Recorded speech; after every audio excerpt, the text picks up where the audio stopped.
네, 안녕하십니까. CHFC 전문 강사 신은경입니다.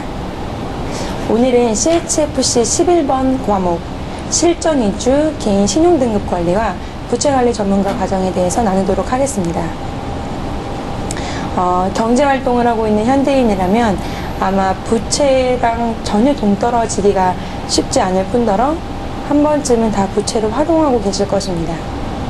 그러한 상황이라면 우리가 부채를 활용할 때 내가 어떻게 잘 관리하고 또한 어느 상황에서 내가 빌리는 부채가 내 금융적으로 잘 활용될 수 있는지 먼저 판단하는 것이 우리에게 선 과제일 텐데요.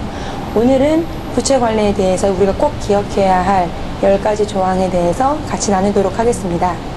첫 번째는 현대인들은 신용카드를 다 많이 쓰고 있고 특히 또 신입사원이 되는 분들도 가장 먼저 하는 것이 급여 관리할 때 신용카드를 만드는데요. 신용카드는 분명한 부채라는 점을 유의하셔야 합니다.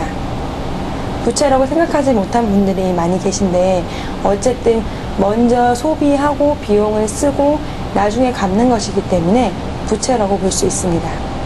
두 번째는 부채 때문에 등을 휘게 하지 마십시오. 내 능력 밖으로 너무 무리하게 부채를 져서 또한 내 월 현금 흐름이 위험할 정도로 부채를 지는 분들이 계신데요. 부채 때문에 내 등이 휘게 되는 일은 없으셔야 하겠습니다.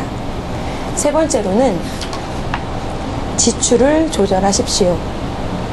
물론 어떻게 보면 누구나 원하는 일이지만 잘 되지 않는 부분인데요. 우리가 미리 그냥 똑같이 남들과 소비한다면 똑같이 저축하지 못하고 돈을 모으지 못하고 그거의 반복이 될 것입니다. 미리 예산을 세워서 지출을 하고 또 돈이 어디로 흘러가는지 매월 나의 현금 흐름을 확인해서 알 수 있다면 훨씬 지출을 줄이는 데 도움이 될 것입니다. 네 번째는 가장 이율이 높은 부채부터 정리하십시오. 갚아 나가십시오.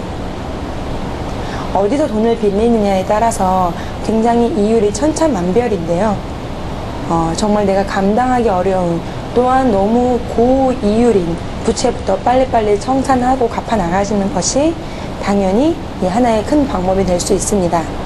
다섯 번째로는 최소 금액의 덫에 빠지지 마십시오.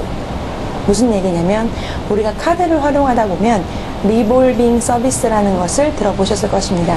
내가 매월 소비한 금액의 일부분만 갚게 되면 계속해서 부채를 연장시키고 쓰실 수가 있는데요. 이렇게 하시다 보면 20년이 흘러도 아마 내가 빌린 부채에 대해서 갚지 못하게 되실 겁니다.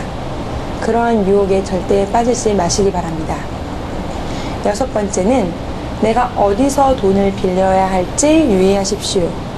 1금융권부터 저축은행 또한 대부업체 우리에게 돈을 빌릴 수 있는 유혹의 손길이 많은데 그런 부분들에서 내가 어디에 돈을 빌려야 할지 현명하게 판단을 하시고요. 또한 주택을 담보로 돈을 빌리는 경우도 있고 몇 가지만 유의하신다면 우리에게 도움이 될 만한 것들입니다. 일곱 번째는 어떠한 부채는 유익할 수 있습니다. 보통 우리가 신용을 빌려서 돈을 빌리는 것보다 주택을 담보로 돈을 빌릴 때는 어떻게 보면 우리에게 유익할 수 있습니다. 또한 대학을 가기 위해 또는 그러한 주택을 구입하기 위해 돈을 빌리는 것은 우리에게 유익한 부채가 될 수 있습니다. 하지만 당연히 내가 갚을 여력을 초과해서 빌리는 것은 안 되겠죠. 그 다음으로는 또한 좋은 부채가 있는 반면 나쁜 부채도 있습니다.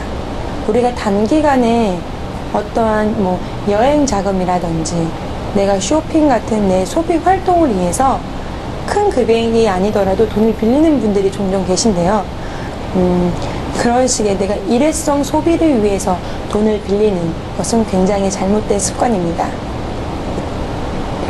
또한 어떤 그러한 일들이 내가 돈이 필요할 때는 미리 소비를 한 다음에 갚아 나가는 것이 아니라 내가 그 여행 목적을 위해서 조금씩 저축을 한 다음에 모아진 돈으로 그 소비를 하신다면 현금 흐름이나 우리의 이런 대출 부채 관리에 대해서도 도움이 되고 또 우리에게도 큰 경제에 어떻게 보면 공부가 될 것입니다. 9번째는 사람은 누구나 예기치 못한 상황이 발생을 할 수 있는데요. 그러한 상황에 미리 대비를 하셔야 합니다. 매월 내 급여의 10% 정도 돈을 따로 모아서 비상금을 마련을 하시거나 또한 그런 저축을 조금씩 하셔서 아무도 예상하지 못했을 때 일이 발생했을 때 그러한 돈을 활용을 하신다면 내가 갑자기 큰 이유를 주면서 부채를 빌려야 하는 일을 막으실 수 있습니다. 마지막으로는 주택담보대출금, 우리가 모기지론이라고 하는데요. 너무 빨리 갚지는 마십시오. 물론 내가 빚진 것에 대해서 빨리 갚으려고 하는 마음은 누구나 가지고 있지만 내가 이 부채를 갚는 데만 너무 올인을 하다 보면 나중에 내가 더 시간이 필요한 투자를 할 때, 저축을 할 때 그 시간의 가치를 활용하지 못하고 더 나에게 손실이 되는 경우도 발생을 합니다. 내가 부채를 상환하는 것과 또 내가 투자하는 것을 적당히 병행을 하신다면 훨씬 현명하고도 효과적인 경제활동이 되실 것입니다. 오늘 같이 나눈 10가지에 대해서 꼭 기억하시고요. 부채 관리와 또 그 외의 모든 소비와 투자에 대해서 다음 시간에 또 다시 한번 이 CHFC 강좌를 통해서 만나보시기 바랍니다. 감사합니다.